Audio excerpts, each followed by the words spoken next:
한 청년이 인생 경험 많은 한 노인에게 인생에 성공하는 비결이 무엇인가를 물었습니다. 그랬더니 세 가지를 대답했습니다. 실천, practice, 인내, patience, peace, 평화, 마음의 평화를 말합니다. 해야 할 일과 결심은 끝까지 실천하는 것, 그리고 어떤 일도 인내하는 것, 그리고 마음의 평화. 이 세 가지 중에 가장 중요한 것이 무엇이냐 물었더니 평화라고 했습니다. 어떤 일이 있어도 흔들리지 않은 마음의 평화가 있어야 인생에서 성공한다는 것입니다. 여러분 어떻습니까? 마음의 평화가 있습니까? 어떤 일 있어도 마음이 평안하십니까? 어떤 일 당연 마음이 흔들리지 않습니까? 어떻게 하면 마음이 흔들리지 않고 평안할 수 있을까요? 어떻게 평안을 얻고 평안을 잘 유지할 수 있을까요? 사도 바울은 젊은 시절에 다메섹으로 예수님을 잡으러 내려가다가 부활한 예수 믿고 회심한 후에 평생을 복음에 헌신했습니다. 복음 때문에 잡혀 로마 감옥에 있으면서 어떻게 될지 모르는 불안한 상황입니다. 자기가 세운 빌보기에 편지를 보냈는데 빌보기 역시 큰 환난과 고난과 박해 속에 있습니다. 이런 상황에서 바울은 그들에게 이렇게 말씀합니다. 6절에 보면 아무 것도 염려하지 말고 다만 모든 일에 기도와 간구로 너희 구할 것을 하나님 감사만 하는 게 아니라 그래야면 모든 지각이나 하나님 평강이 그래서 이 산에서 너희 마음고생을 지키시리라. 고난당할 때 아무도 염려하지 않고 감사함으로 기도하면 우리 생각 넘어서는 평강을 주신답니다. 9절에도 평강 하나님이 너희와 함께 계시리라.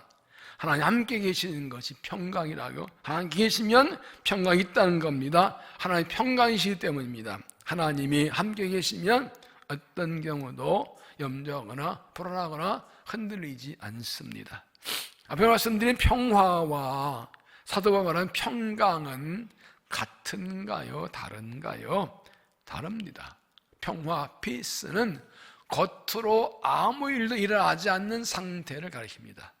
당시에 팍스 로마나라고는 로마의 평화라는 말이 있었는데 로마 제국에 통치받는 나라들이 아무 일도 없는 것, 군사력이 꽉 눌러서 소불 끌어도 아무 데모 시위 없는 상태를 팍스 로마나라고 했습니다. 그러나 평강은 샬롬으로 이와는 다릅니다. 환경과 상황에 관계없이 평안한 것입니다. 이 삶에 어려운 거 문제가 있어도 흔들리지 않는 것입니다. 이 샬롬은 사람이 스스로 찾아내 얻을 수 있는 것이 아니라 하나님이 주시는 겁니다. 하나님 안에 있는 것입니다. 하나님과 함께 있을 때 있는 것입니다. 그래서 아우구스티누스는 참회록에서 사람이 하나님의 품에 안길 때까지는 참 평안이 없다라고 말했습니다. 저는 샬롬은 평강 하나님 주시는 것입니다. 고난의 때 하나님 함께 하시고 하나 안에 있으면 어떤 일도 염려 걱정하지 않고 평안합니다. 하나님은 우리와 함께 있겠다고 약속해 주셨습니다. 여호수아 1장 9절 강하고 담대하라 두려워하지 말라 놀라지 말라 내가 어디로 가든지 내 하나님 여호와가 너와 함께 하느냐.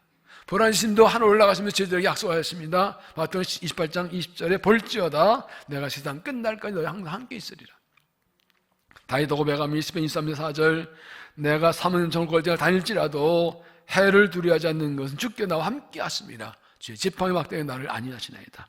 인생 살면서 죽음의 음침한 골짜기 지나갈 때도 있지만 주님이 함께 하시면 함께 하시기 때문에 결코 두려워하지 않습니다. 우리가 어떻게 이런 평안을 누릴 수 있을까요? 어떻게 하면 하나님의 평강을 누리며 살 수 있을까요? 어떻게 평강 하나님 함께 하시는 믿음의 삶이 될까요? 바울은 빌보교에 보낸 편지를 마무리하면서 오늘 본문에 이렇게 하나님 함께 계시는 길을 알려줍니다.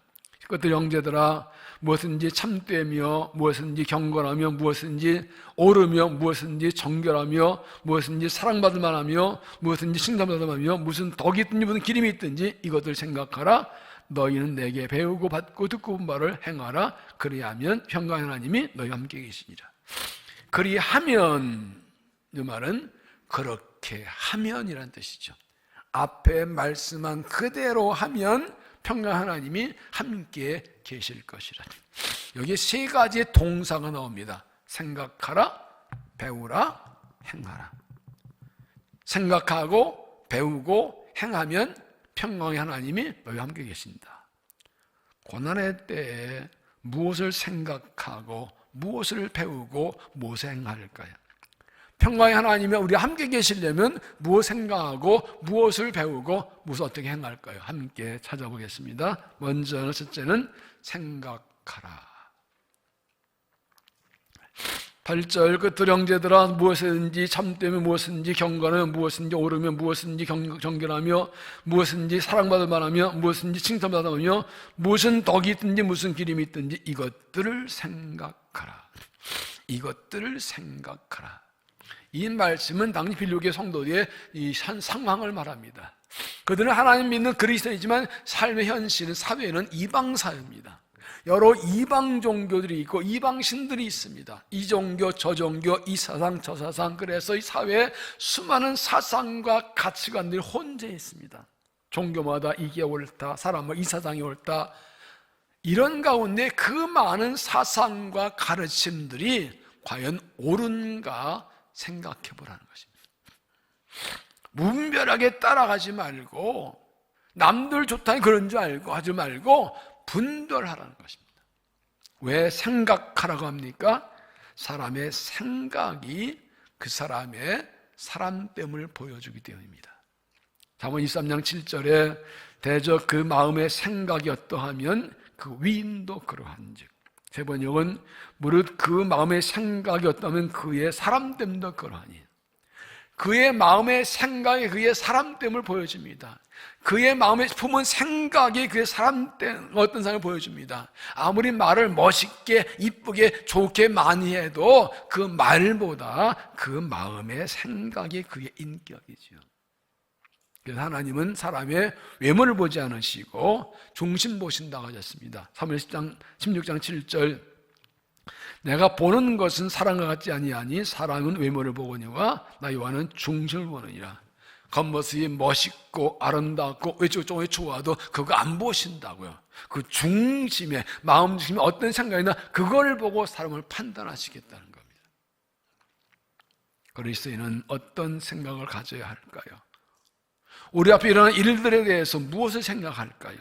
우리 앞에 여러 가지 사상과 이념과 가치관들에 대해서 무엇을 생각이 될까요? 하나님 보시기에 무엇이 옳은가? 이것을 생각해야 됩니다.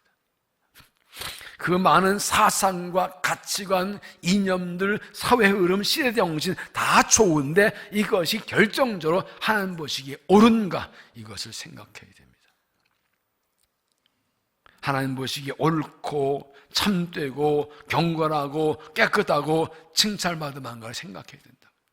내가 가진 생각이 하나님 보시기에 옳은가, 내 말 가운데 하나님 보시기에 칭찬받을 만한가, 그것을 생각해야 된다.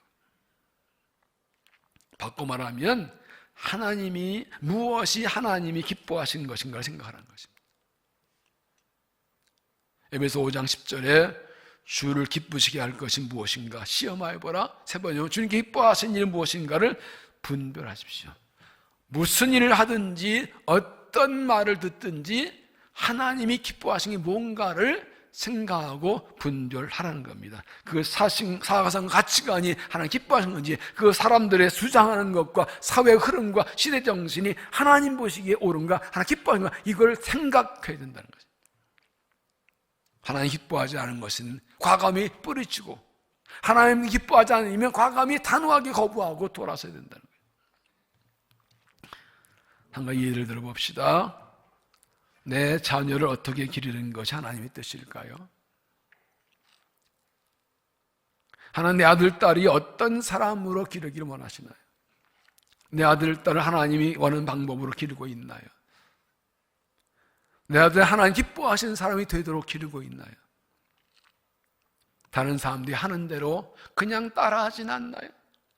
세상의 흐름을 따라 그냥 가다가지 않나요? 내 자녀를 기르는 목적이 하나님 기뻐하시는 것인지 생각해 보셨나요? 내 자녀를 기르는 방법이 하나님 기뻐하시는 방법인지 생각해 보셨나요? 우리에게는 올해 3월에 가정에서 자녀를 주제하는 비전을 선포하고 새롭게 출발했습니다. 가정과 교회가 연계해서 우리 자녀와 다음 세대의 신앙을 전수하는 사역입니다. 이비엔 선포 이 사역을 시작한 이유가 무엇입니까? 우리 가정의 신앙이 흔들리고 무너지고 있기 때문입니다. 우리 자녀와 다음 세대의 신앙이 흔들리고 무너지고 있기 때문입니다. 그리스도는 가정에서 자녀를 하나님이 원하는 사람을 기르지 않고 하나님 기뻐하는 방법을 기르지 않기 때문입니다. 예수 믿는데 하나님 뜻대로 살고 주님을 사랑한다 그러는데 자녀를 기르는 방법은 세상 사람과 다르지 않아요. 같은 세속적인 가치관 방법으로 기르고 있다고요. 자녀 양육에서는 안 믿는 것과 차이가 나지 않는 현실이에요. 그래서 가정에서 우리의 자녀를 하나님 기뻐하신 방법으로 길러서 하나님 원하신 사람으로 세우자는 겁니다. 로마서 12장 2절에 너희 이스라엘 본받지 말고 오직 마음을 새롭게 함으로 변화를 받아 하나님의 선하시고 기뻐하시고 온전한 뜻이 무엇인지 분별하도록 하라. 이 시대의 흐름을 따라가지 말라고요. 이 시대에 본받지 말라고요. 마음을 바꾸라고요. 마음을 섞여서 하나님 기뻐하신 일을 살기로 결단하고 무엇이 하나님 기뻐하신 뜻인지를 분별해야 된다고요. 분별 없이 세상을 따라가지 말고 생각 없이 세상 흐름을 따라가지 말고 하나님 뜻을 분별하고 그걸 따라가야 된다고요. 무슨 덕이 있든지 무슨 기림이 있든지 이것들을 생각하라. 모든 일에 어떻게 하나 기뻐하실게 할까를 생각하십시오. 무슨 일이 하나 기뻐하신 건 뭔지를 생각하십시오. 하나님을 분별하고 하나님 기뻐하시긴 힘쓰는 삶을 사십시오. 그래서 고난의 때에도 평강 하나님 함께 계셔서 하나님의 뜻을 따라가서 흔들지 않는 믿음이 되시기를 바랍니다. 두 번째는 배우라. 배우라. 9절 너희는 내게 배우고 받고 듣고 본바를 행하라. 하나님 무엇이 기뻐하신 것인지 옳은지 생각했으면 어떻게 행할지를 배워야 된다고요. 하나님의 뜻이 무엇인지 분별했으면 어떻게 그때 행할지를 배워야 된다는 것입니다. 배우는 것은 받는 것과 듣는 것과 보는 것입니다. 어떻게 행할 것인지 지도를 받고 말로 듣고 본보기를 보고 배우라고요.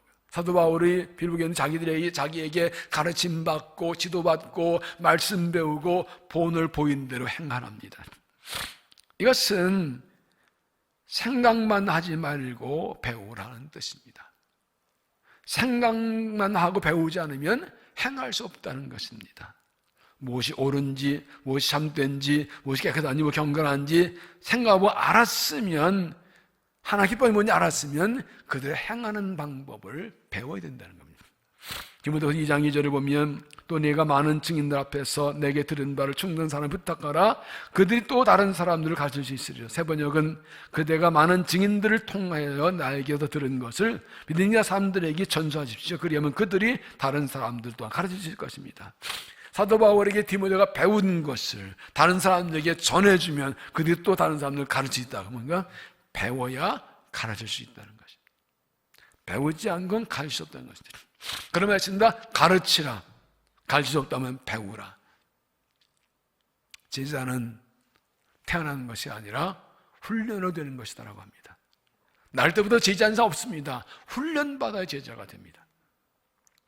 우리 하나님을 기쁘시게 하는 삶을 살려면 어떻게 하는지 배우고 훈련받아야 합니다. 하나님 원하시는 삶을 사람이 되려면 배워야 합니다. 디모데후서 3장 14절에 그러나 너는 배우고 확신한 일에 거하라.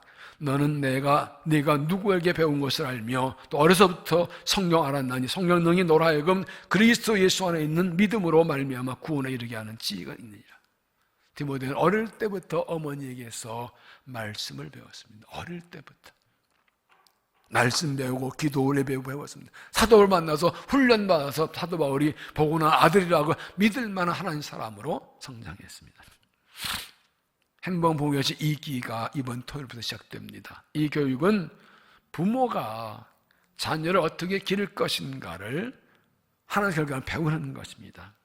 하나님 우리 자녀 어떤 되기 원하는지 어떤 방법으로 우리 자녀를 길러야 할지를 구체적으로 배우는 것입니다. 우리 자녀 하나님 쓰실 사람을 세우려면 어떻게 하는 것, 신앙교육의 방법을 배우고 어떤 부모가 될지를 배우는 것입니다. 전에는 자녀 교육에도 안 배워도 잘 기를 수 있었어요. 그런데 지금은 안 배우고는 못 기릅니다. 세상이 하도 복잡해져서요. 특히 그리스도인 부모는 반드시 내 자녀를 신앙으로 기르는 법을 꼭 배워야 합니다.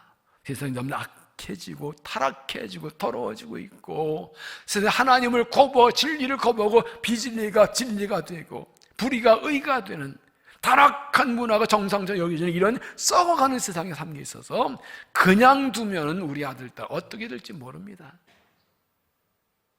이런 세상에 살고 있습니다. 철저하게 믿음으로 기르는 신앙교육 방법을 부모가 먼저 배우고 부모가 믿음의 사람이 되어야 합니다. 하나님을 믿는 자녀들이 그리스도인인데 이 세상의 가치와 흐름을 마구 따라가고 있어요. 예수 믿는다는데 가치관은 세상, 자녀교에서 가치관은 세상 가치관, 자녀교에서 그 방법은 세상 방법 그냥 따라가요. 자 어떻게 기르가 하나님 물어보는 게 아니라 옆집 엄마한테 물어보죠. 맘카페에 물어보죠. 엄친아 따지지요. 하나님은 뭐라고 그러시는데요? 우리 이제 뭐 어떻게 기르라고 하시는데 그거 하나님께 물어보고 배우셨나요? 배우시라는 거예요. 배워야 된다고요. 더 이상 세상 가치관을 따라가지 않고 하나님 말씀과 가치관, 하나님 방법으로 자녀를 양육해야 됩니다. 별명 토마스 에디슨에게 어느 어머니가 찾아와서 우리 아이를 언제부터 교육하면 당신은 유명한 발명가 되나 물었더니 아이가 몇 살이죠? 2살 반이었더니 이미 2년 반 늦었습니다 라고 했대요. 자녀 교육은 태어날 때부터 하지 않으면 늦은 거라고요.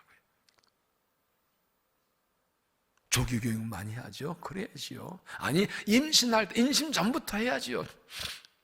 그런데 다른 교육은 주교육을 많이 하는데 신앙 교육은 주교육을 왜 안 해요? 영어, 수학, 태권도, 미술, 피아노 다양하게 교육한다는데 신앙 교육은 왜요? 아직 안 하면 그만큼 늦은 겁니다. 지금 안 하면 또 늦은 겁니다. 손해입니다. 지금 배우셔야 됩니다. 믿음의 부모 되는 법을 배우셔야 됩니다.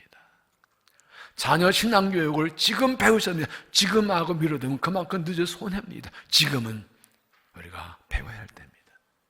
자녀 교육, 신앙교육, 하나님 말씀 기르는 법 배우셔야 됩니다. 불치하문이라는 말이 있지요. 아는 사람이 물어보는 것은 부끄러운 일이 아니다. 사람은 평생 배워야 합니다. 평생 성장해야 됩니다. 신앙생활도 평생 배우고 계속 배우고 항상 배워야 합니다. 하나님을 살려면 하나님 기쁜 삶을 살려면 계속해서 배워야 됩니다. 말씀 읽고 듣고 배워야 합니다. 기도 한번 배우고 기도 생활을 배워야 합니다. 예배 한번 배우고 예배 생활을 배워야 합니다. 감사를 배우고 감사 생활을 배워야 합니다. 순종과 충성을 사랑을 배워야 합니다. 훈련 없이 되는 것이 없습니다. 하나님 무엇이 기뻐하시는지 생각하고 하나님을 분별하고 하나님 기쁜 생활을 배우고 그대로 살아서 고난의 때에도 평강히 하나님 함께 하시는 성령의 삶을 사시기를 바랍니다. 세 번째는 행하라. 9절 너희는 내게 배우고 받고 듣고 보면 행하라 그리하라. 세 번이요. 그리고 여러분은 나에게서 배운 것과 받은 것과 듣고 본 것을 실천하십시오. 배우는 목적은 행하기 위함입니다. 배움 자체가 목적이 아니라 행함이 목적입니다. 물론 배움 자체도 즐거운 보람이 있지만 배운 대로 행하지 않으면 아무 쓸데없고 그건 죽은 지식입니다. 생각한 것은 내 것이 아니고 배운 것도 내 것이 아니고 생각 배운 대로 행한 것만 내 것입니다. 내가 생각 배운 것을 실제로 실천한 것만 내 것입니다. 하나님 기뻐하는 무엇인지 생각하고 어떤 하나님 기뻐하시를 배웠으면 실천합니다. 하나님 기뻐하시는 일을 행한 것 그것이 내 믿음입니다. 행하지 않은 것은 내 것이 아닙니다. 야고보서 2장 14절에 보면 너 형제들아 만일 사람이 믿음이 있노라 하고 행함이 없으면 무슨 유익이 있으리요 그 믿음이 능히 자기를 구원하겠느냐. 어떤 사람은 말하기를 너는 믿음이 있고 나는 행함이 있으니 행함이 없는 내 믿음을 내게 보이라. 나는 행함으로 내 믿음을 내게 보이려 하리라. 그 믿음이 그의 행함과 함께 일하고 행함으로 믿음이 온전하게 되었느니라. 영혼 없는 몸이 죽은 것 같이 행함이 없는 믿음은 죽은 것이야. 행함 없는 믿음은 죽은 겁니다. 그건 믿음 아닙니다. 믿음이 행함으로 나타나고 증명됩니다. 말로 아무리 믿음이 있다고 흔들쳐도 뭘로 믿음을 증명하냐? 행함으로 증명합니다. 내가 생각하고 배운 것을 실천하고 행하는 것이 믿음입니다. 행함은 다른 말로 순종입니다. 하나님의 말씀을 배운 대로 순종하는 것입니다. 하나님의 말씀대로 뜻대로 순종할 때 하나님이 일하십니다. 다시 말씀드릴게요. 하나님의 뜻을 깨닫고 말씀을 배운 대로 행할 때, 순종할 때 하나님이 일하십니다. 내가 순종해서 뭐 만드는 게 아니고요, 내가 순종할 때 하나님이 일하신다. 우리가 하나님의 뜻에 순종할 때 주신 약속이 이루어지고 하나님의 능력과 기적을 경험합니다. 이스라엘 백성이 가나안 땅 들어갈 때 넘치는 요단강이 앞을 가로막습니다. 200만 명이 건널 방법이 없습니다. 하나님이 말씀하십니다. 제사장들이 언약궤를 메고 그들의 발이 강물에 들었으면 강물이 갈라지리라. 그들의 순종했더니 강물이 갈라져서 걸어서 건넜습니다. 하나님은 갈라주시고 건너러 가지 않으셨습니다. 하나님 계획이 있고 약속이 있고 명령이 있고 말씀이 있는데 그 말씀대로 순종할 때 그 강물에 발을 집어넣을 때 약속대로 계획도 이루어 주신다. 순종할 때 하나님이 일하십니다. 난공보다 여리고 성도 넘을 수 없었지만 하나님 방법대로 성을 돌고 서실 때 순식간에 무너져 내렸습니다. 순종, 행함이 능력의 비결입니다. 우리 교회가 가정에서 자녀를 주제로 세우는 비전을 선포한 지 6달이 지났습니다. 가정예배를 공시작한 지 석 달이 지났습니다. 여러분은 하나님 우리에게 주신 비전을 얼마나 성실하게 실천하고 계십니까? 하나님 우리 가정과 자녀를 다음에 주신 비전과 얼마나 잘 순종하고 계십니까? 우리 자녀 다음 세대에게 믿음대로 사는 모습을 말씀대로 사는 것을 말씀을 실천하는 것을 하나님께 순종하는 것을 보여주기를 얼마나 힘쓰고 애쓰고 계십니까? 가정의 자녀 주제를 세우는 비전의 핵심은 가정예배입니다. 왜 가정예배가 중요한가요? 가정예배는 하나님 뭘 기뻐하신지를 생각하고 그 말씀을 배우고 그리고 그대로 실천하는 것이 가정예배입니다. 가정예배 드린 자체가 하나님께 순종하는 것입니다. 말씀을 행하는 것입니다. 그 가정예배 안에 하나님의 말씀을 뜻을 생각하고 하나님의 말씀 배우고 행하는 게 다 들어있습니다. 가정에서 자녀와 함께 예배하고 부부가 함께 예배하면서 가정의 신앙문화 만들고 신앙 전통 만들고 신앙 유산 물려줍니다. 한 주, 두 주, 한 달, 두 달, 세 달, 1년이나 3년 꾸준히 예배 드릴 때 이것이 가정의 신앙 문화가 됩니다. 10년, 20년 신앙 전통됩니다. 그것을 함께 예배한 자녀들은 자란 후에 자연히 가정 예배들이 하나님과 동행하는 삶을 살게 됩니다. 부모가 가정 예배 드리는 걸 보고 자란 아이들, 그들도 가정 예배 드리며 은혜를 구합니다. 가정 예배 하나님의 응답을 경험한 아이들, 어려울 때 가정 예배 하나님께 은혜 받고 그 힘으로 살아가는 신앙 전통 유산이 물려지게 되는 것입니다.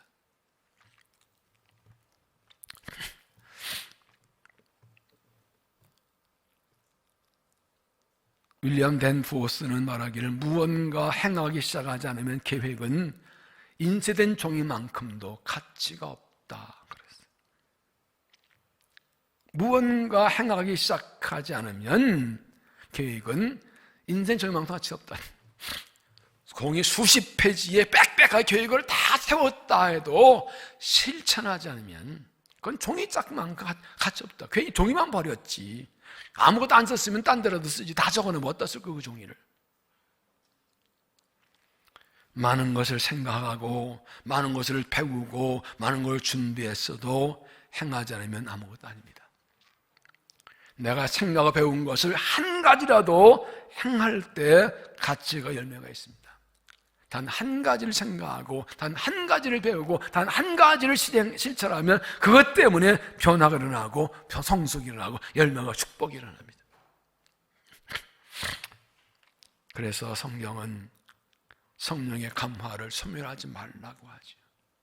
예언의 말씀을 무시하지 말라고 하죠. 말씀과 성령의 감화에 단순하게 순종할 때 그때 하나님이 일하시는 것입니다.